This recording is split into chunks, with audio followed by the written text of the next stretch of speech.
There are no bad punctuation marks.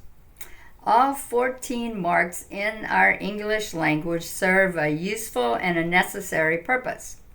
Quick, can you name all 14?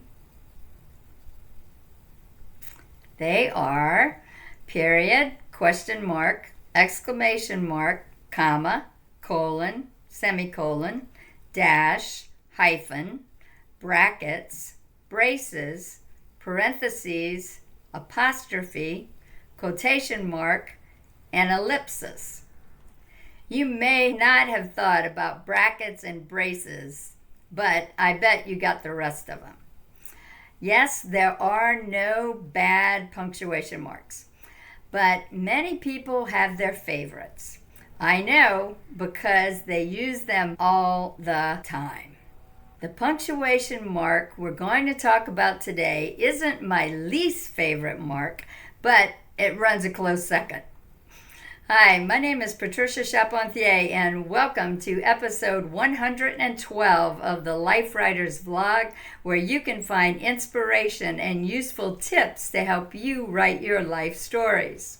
This punctuation mark is one I addressed in my book, Eating an Elephant, Write Your Life One Bite at a Time, in bite number 183. It's called parentheses. Now, don't get me wrong, parentheses are required at times in our writing. The problem I have with them is that people overuse them. That's usually how certain punctuation marks get on my hit list. People overuse them. Some writers think they need to use parentheses all the time, but any punctuation mark, when it's overused, loses its effectiveness. I also think, and many of you probably won't want to hear this, but this is my vlog and I get to say whatever I want to say. But you do get to agree or disagree. Overuse of any one punctuation mark screams amateur. Even if you are a new writer, you don't want to deliberately make yourself look like an amateur on the page. Here's an example from bite 183 that looks like, unfortunately, many sentences I've seen. Some writers love parentheses, open paren. I'm not one of them. And every sentence, open paren, whether it needs it or not, close parentheses, includes parenthetical information, open parentheses. It's often unnecessary, close parentheses. Yeah, it's a bit of overkill, but you get my point. The proper use of parentheses is to provide information to the reader that does not fit within the existing sentence structure. It's the, oh, by the way, kind of information. Useful, but not really necessary to fully understand the sentence. The problem with parentheses is that they are jarring and distract the reader. They move your reader from the point you're trying to make to some other piece of information that's usually not even very important. I also see authors using parentheses to be cute or funny or clever. I promise you, most of the time, it does not work. And if you do it often enough, it gets downright annoying to the reader. This reader, for sure. And if a writer annoys me on the page, I quit reading. My rule is to avoid using parentheses whenever possible. If the information you intend to put into parentheses is important, find a way to incorporate that information into the sentence without enclosing it in parentheses. Now, there are many legitimate uses for parentheses.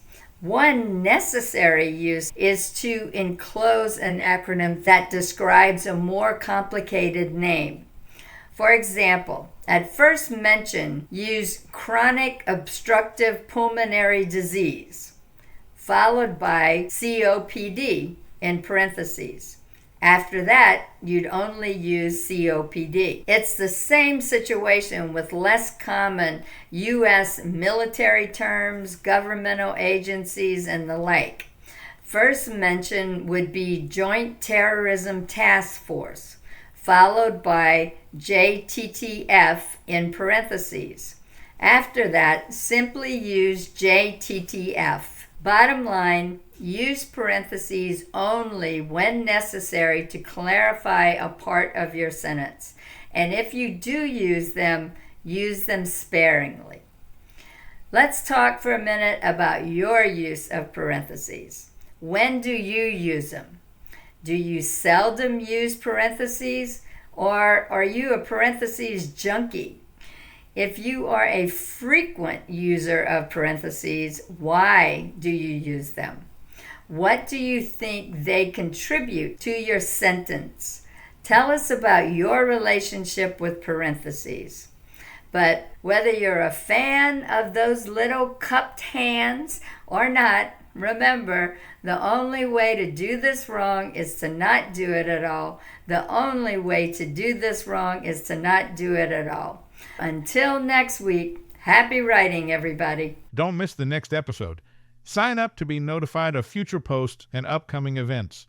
Use the buttons below to share this episode on social media or with a friend who might like it. If you enjoyed this week's episode, you will love our Life Writers membership.